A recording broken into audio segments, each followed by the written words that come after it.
Meet Trinity Goodman. She survives by selling her blood plasma twice a week. Today, she has exactly $3.78 in her checking account, 1 single cent in her savings, just to keep it open, and 6 pennies in a piggy bank. She can't even afford basic dignity things like toilet paper or feminine hygiene products. But extreme poverty is only half her nightmare. For 5 long years, Trinity avoided sleeping on the streets by making a devastating trade, living with a man who exploited her vulnerability, demanding sex in exchange for a roof over her head. She finally escaped that cycle when Hope Community Services, a local non-profit, intervened, helping her secure a low-income apartment for $50 a month. Raised in a toxic, drug-fueled environment, Trinity was sexually abused, starting at just 6 years old. When she was 9, her mother took her own life, and she became an orphan. Today, she carries the heavy weight of complex PTSD, leaving her completely unable to work. She applied for disability benefits, the one safety net she desperately needs. She was denied. Her LinkedIn profile says she is open to work. We have added a link to her profile in the description below. She doesn't know we created this documentary on her story, so if you want to help her, please reach out and help her on your own behalf.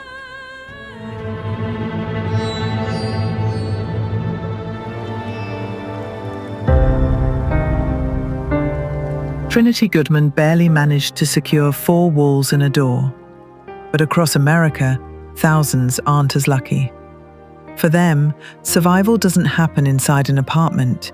It happens under a nylon tent. Here in St. Paul, Minnesota, an estimated 140 people call the Pig's Eye encampment home. But the clock is ticking. The city has ordered the entire camp shut down, giving residents just days to pack up what little they own and vanish. My goal, out of high school, was to go to college. By the age of 30, at least have an apartment, a car, and my kids. All of that failed. Isaac Thomas has lived here for a year and a half. Others, like a man named BC, arrived just 2 months ago after getting out of jail with nowhere else to turn. There's humanity here. There's a human spirit. There's a feeling of anxiety here because the clock is ticking towards that Wednesday deadline when St. Paul intends to close a camp where they estimate 140 people live, in a system where other resources are already stretched thin. Evicted in the name of public safety, hundreds are cast into the cold as overflowing shelters run completely out of room. For men like Isaac and BC, this camp wasn't a dead end.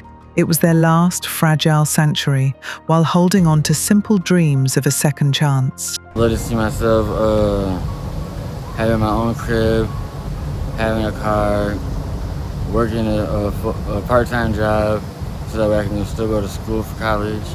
As the deadline passes, these men and over 100 others are pushed back into the shadows. Not because they gave up on life, but because the world gave up on them. BELPAK is a premier marketing, branding, and content production agency. Whether you want to scale your presence on social media, secure top-tier news coverage, or launch global billboard campaigns, we have the network and strategy to deliver. With strong connections around the globe, we make sure your brand stands out. Contact BELPAK today.